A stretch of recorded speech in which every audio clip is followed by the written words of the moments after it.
Videoya keçməzdən əvvəl zəhmət olmasa kanala abunə olub, bildirişləri aktiv edin ki, ən son xəbərlərdən xəbərdar olasınız.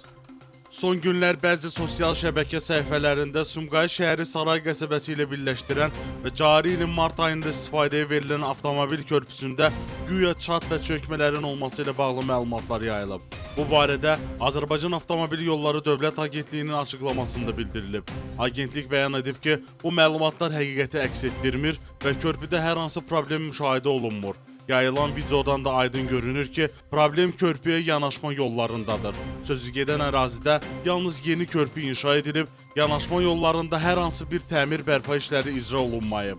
Bundan öncəki qəzalı körpü 2 hərəkət zolaqlı olub, lakin gələcəkdə hərəkət intensivliyinə uyğun olaraq mövcud yolun genişləndiriləcəyi nəzərə alınmaqla körpü 4 hərəkət zolaqlı olmaqda inşa edilib. Yanaşma yollarının körpüyə uyğun 4 hərəkət zolaqlı olmaqla yenidən qurulması ilə bağlı təkliflər hazırlanaraq aidiyyəti üzrə təqdim olunub.